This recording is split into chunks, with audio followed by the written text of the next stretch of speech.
নমস্কার বন্ধুরা, প্রচেষ্টা ফর স্টাডিতে তোমাদেরকে স্বাগত। আজকের আমি উচ্চ মাধ্যমিক শিক্ষা বিজ্ঞান 2026 প্রশ্নপত্র এবং সমাধান নিয়ে হাজির হয়েছি। আশা করি তোমাদের প্রত্যেকের পরীক্ষা ভালো হয়েছে। তোমরা প্রশ্ন এবং উত্তরগুলো দেখে নাও। 1 নম্বর প্রশ্ন, ল্যাবরেটরি স্কুল প্রতিষ্ঠা করেন? এর উত্তর হবে অপশান ডি, জন ডিউই। 2 নম্বর প্রশ্ন দেখো, school is a miniature of society কথাটি বলেছিলেন? এর উত্তর হবে অপশান সি, জন ডিউই। 3 প্রশ্ন দেখো, নেতিবাচক শিক্ষার কথা বলেছিলেন? এর উত্তর হবে অপশান বি, রুসো। বন্ধুরা 4 দেখো, নিচের স্তম্ভ দুটি মিলিয়ে সঠিক বিকল্পটি বেছে নাও। স্তম্ভগুলো তোমরা একটু দেখে নাও। এর উত্তর হবে অপশান বি, সঠিক অ্যান্সার। 5 প্রশ্ন দেখো, বিশ্বভারতী প্রতিষ্ঠিত হয় ড্যাশ সালে? এর উত্তর হবে 1921 খ্রিস্টাব্দে। অপশান এ সঠিক অ্যান্সার। 6 প্রশ্ন দেখো, মাতৃভাষায় মাতৃদুগ্ধ এই কথা বলেছেন? এর উত্তর হবে অপশান ডি, রবীন্দ্রনাথ ঠাকুর। 7 প্রশ্ন দেখো, নই তালিম শিক্ষা প্রবর্তন করেন? এর উত্তর হবে মহাত্মা গান্ধী। অপশান এ সঠিক অ্যান্সার। 8 প্রশ্ন দেখো, নিম্নলিখিত কোনটি রবীন্দ্রনাথ ঠাকুর রচিত নয়? এর উত্তর হবে অপশান এ, ভারত পথিক। 9 প্রশ্ন দেখো, শিশু কেন্দ্রিক শিক্ষার জনক হলেন? এর উত্তর হবে অপশান সি, রুসো। দেখো, education is the manifestation of perfection already in man এই কথা কে বলেছেন? এর উত্তর হবে অপশান সি, বিবেকানন্দ। 11 প্রশ্ন দেখো, 2020 সালের জাতীয় শিক্ষানীতির সুপারিশ অনুসারে শিক্ষার সংশোধিত কাঠামোটি হলো? এর উত্তর হবে অপশান বি, 5+3+3+4। 12 প্রশ্ন দেখো, ডিআইইটি প্রতিষ্ঠার সুপারিশ করা হয়েছিল? এর উত্তর হবে অপশান বি, 1986 সালের জাতীয় শিক্ষানীতিতে।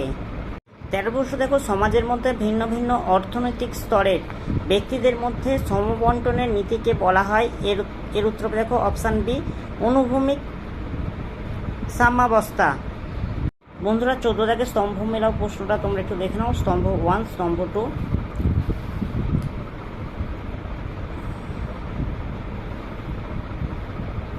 এর উত্তর হবে অপশান সি, সঠিক অ্যান্সার। 15 দাগের প্রশ্ন দেখো, ইডব্লিউএস শ্রেণীর অন্তর্ভুক্ত হওয়ার জন্য একটি শর্ত হলো পরিবারের বার্ষিক আয়? এর উত্তর হবে অপশান বি, 8 লক্ষ। 16 দাগে দেখো, অপারেশন ব্ল্যাকবোর্ড কার সাথে সংযুক্ত? এর উত্তর হবে প্রাথমিক শিক্ষা। 17 প্রশ্ন দেখো, শিক্ষা কমিশন প্রস্তাবিত শিক্ষা কাঠামোটি হলো? এর উত্তর হবে অপশান বি, 10+2+3। 18 প্রশ্ন দেখো, ত্রিভাষা সূত্রের কথা প্রথম কোন কমিশন উল্লেখ করেছিল? এর উত্তর হবে অপশান ডি, কোঠারি কমিশন। 19 প্রশ্ন দেখো, কোন কমিশন বহুমুখী বিদ্যালয় প্রতিষ্ঠার সুপারিশ করেছিল? এর উত্তর হবে অপশান বি, মুদালিয়ার কমিশন। 20 প্রশ্ন দেখো, স্বাধীন ভারতের প্রথম শিক্ষা কমিশন হলো? এর উত্তর হবে অপশান সি, রাধাকৃষ্ণান কমিশন। 21 প্রশ্ন দেখো, ইউইই এর পূর্ণ রূপ কি? এর উত্তর হবে অপশান বি, সঠিক অ্যান্সার। তোমরা একটু দেখে নাও।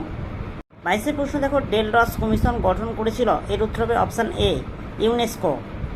প্রশ্ন দেখো, নিচের কোনটি ডেল রস রিপোর্টের 4টি স্তরের অন্তর্ভুক্ত নয়? এর উত্তর হবে অপশান ডি, সুস্বাস্থ্যের জন্য শিখন। 24 প্রশ্ন দেখো, কোন আন্তর্জাতিক সম্মেলনে এডুকেশন ফর অল কর্মসূচিটি গৃহীত হয়েছিল? এর উত্তর হবে অপশান সি, জমতিয়ান, থাইল্যান্ড। 25 প্রশ্ন দেখো, ডেল রস কমিশনের প্রতিবেদনটির নাম হলো? এর উত্তর হবে অপশান বি, শিখন, একটি অন্তর্নিহিত সম্পদ। প্রশ্ন দেখো, সিডব্লিউএসএন এর পূর্ণরূপ হলো? এর উত্তর হবে option B, children with special needs.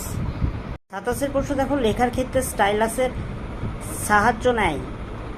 এর উত্তর হবে দৃষ্টিহীন শিশুরা। 28 প্রশ্ন দেখো, সম্পূর্ণ বধির শিশুরা ড্যাশ ডেসিবেলের বেশি শব্দ শুনতে পারে না? এর উত্তর হবে অপশান ডি, 70। 29 প্রশ্ন হচ্ছে, শিখন অক্ষমতা শব্দটির জনক হলেন? এর উত্তর হবে স্যামুয়েল কার্ক। 30 প্রশ্ন দেখো, ভারতের প্রথম মূক ও বধির শিক্ষার্থীদের জন্য বিদ্যালয় কোথায় চালু হয়? এর উত্তর হবে অপশান সি, বোম্বাই। 31 প্রশ্ন দেখো, আরটিই অ্যাক্ট কার্যকারী হয়? এর উত্তর হবে 2010 সালে। 32 প্রশ্ন দেখো, ইতিবাচক মনোবিজ্ঞানের জনক ছিলেন? এর উত্তর হবে দেখো অপশান সি, মার্টিন সেলিকম্যান। 33 প্রশ্ন দেখো, সেলিকম্যানের PERMA মডেলের এস কথাটির অর্থ হলো? এর উত্তর হবে অপশান বি, সঠিক অ্যান্সার। তোমরা একটু দেখে নাও। 34 প্রশ্ন দেখো, নিচের কোনটি ইতিবাচক ব্যক্তির বৈশিষ্ট্য? এর উত্তর হবে অপশান এ, আশা। 35 প্রশ্ন দেখো, নিচের কোন বিষয়টি ওয়েল ব্রিং এর উপাদান নয়? এর উত্তর হবে দেখো অপশান ডি, ক্রমাগত ভয় ও উদ্বেগ। বন্ধুরা 36 দাগে স্তম্ভ মেলাও প্রশ্নগুলো তোমরা একটু দেখে নাও।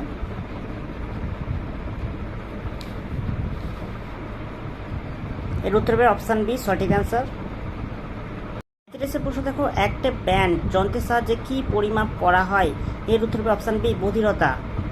38 প্রশ্ন দেখো, নিম্নলিখিত কোন বিষয়টি দৃষ্টিহীনদের শিক্ষার ক্ষেত্রে প্রয়োজনীয় নয়? এর উত্তর হবে অপশান ডি ছোট অক্ষরের বই। 39 প্রশ্ন দেখো, নিম্নলিখিত কোন বিষয়টি অন্তর্ভুক্তিমূলক শিক্ষার মূল নীতির মধ্যে পড়ে না? এর উত্তর হবে অপশান সি শিক্ষার্থীদের দক্ষতার উপর ভিত্তি করে তাদের পৃথক করা উচিত। 40 প্রশ্ন দেখো, নিচের কোনটি অটিজম এর বৈশিষ্ট্য নয়? এর উত্তর হবে অপশান বি পুনরাবৃত্তিমূলক আচরণ। বন্ধুরা, আশা করি তোমাদের প্রত্যেকের পরীক্ষা ভালো হয়েছে। পরীক্ষা তোমাদের কেমন হলো সেটা কমেন্টে অবশ্যই জানাতে পারো, আর ভালো লাগলে লাইক কমেন্ট শেয়ার করে দিও।